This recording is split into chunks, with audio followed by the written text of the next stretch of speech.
Hey guys, Hilde's Cards here, coming at you with another World War I autograph collection update video. Last month I announced that I was working on this project of collecting some autographs from World War I veterans, and it's kicked off pretty nicely. I'm trying to do this whenever I can, whenever I have some extra money, find some for a good price, and some might have some good history behind them as well. This month I picked up 4 autographs. A little bit down compared to last month, but that's alright. It's kind of slow and steady.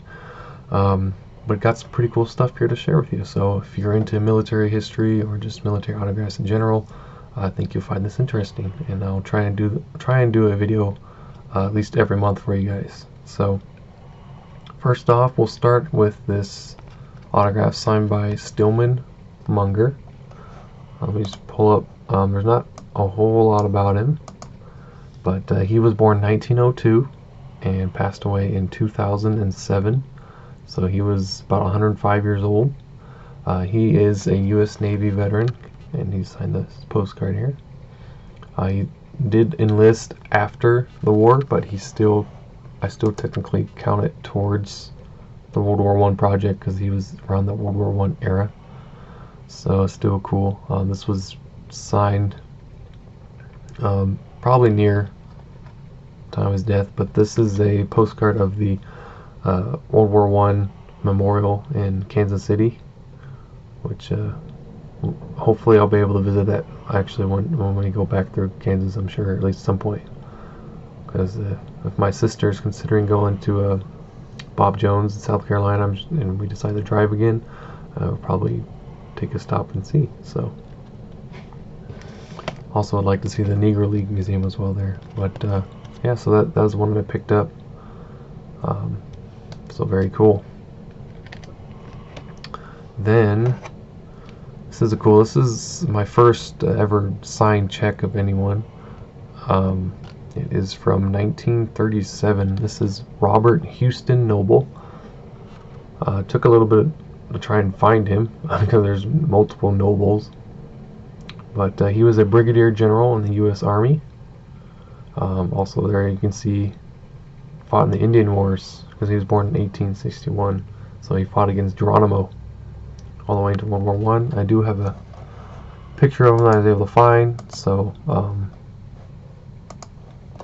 whenever I'm able to print it off and add it in the binder that's off there in the case. So that's pretty cool. Not a whole lot more I can find about him. Wikipedia didn't have anything for him. They have his name on there, but they just don't have articles or anything about him. So, so I actually found through findagrave.com. That's how I found him. So, but that's a cool one to get. So, then we have a signed letter by a British World War I veteran, Richard Butler. Try and get without the glare. And Richard Butler was a British Army general during the First World War. He was also Chief of Staff of the Army for much of 1915, and then Deputy Chief of Staff to the BEF from the end of 1915 to the start of 1918. And for much of 1918, he commanded the 3rd Corps in the front line. So he was in the trenches with these guys most likely. So very cool. He also served during the Boer War in South Africa, or the Second Boer War, and the revolt down there in South Africa. That was in the early 1900s. Very decorated commander here. So he's got the Knight Commander of the Order of the Bath and the Knight Commander of the Order of St. Michael and St. George. And he was born 1870 and died in 1935 at age 64. So that's a cool one. Pretty happy to get that one. And the final autograph is signed by Mr. Roger Osterheld. He was a Chief British Medical Officer. This is a picture that came with it. It is signed on the back. I don't know if that's his handwriting or somebody else's. It does look like the handwriting that matches kind of matches this letter.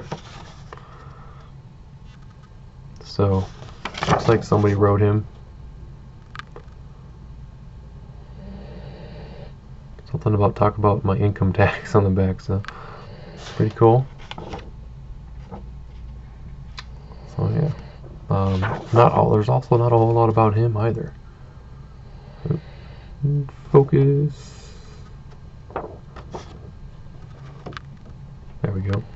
But I do, I guess, have a little bit of information from this newspaper clipping about his retirement, and he's going to New Zealand. So it's got a little something there. But yeah,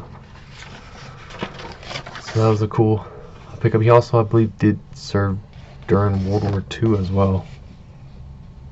In there, I think is what it said. So World War I and a World War II veteran. So that is everything for this month. It's kind of a lot shorter than last video just because there wasn't as many information about these people.